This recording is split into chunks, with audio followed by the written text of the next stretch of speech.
તો ચૌધરી સમાજના અજમલ ચૌધરીને માર મારવા બાબતે સમાચાર। અજમલ ચૌધરીને પાટણ હોસ્પિટલમાં એડમિટ કરાયા। તબિયત લથડતા તેમને સારવાર અર્થે હોસ્પિટલમાં એડમિટ કરાયા। પાટણમાં ચૌધરી સમાજના લોકો હોસ્પિટલમાં એકત્ર થયા। સમગ્ર ઘટનાને પગલે ચૌધરી સમાજમાં રોષની લાગણી। ઓગળ જાગીર મઠના મહંત બળદેવ ગીરીની અટકાયત થઈ ચૂકી છે।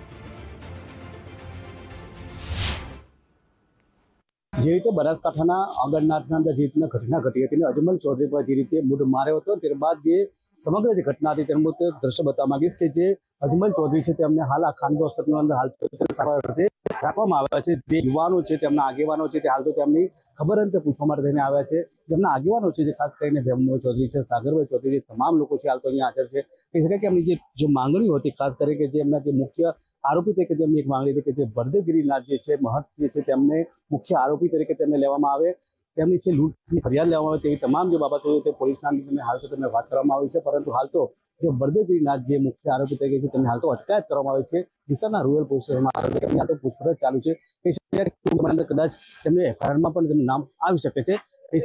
હાલ તો સમાજના તમામ જે આગેવાનો છે, લોકો જે છે હાલ તો પાટણના અંદર જે ખાનગી હોસ્પિટલની અંદર લોકો એકઠા થયા છે। કહી શકાય કે જે રીતે પોલીસ કેવી રીતના છે તો હાલ તો જોવું રહ્યું।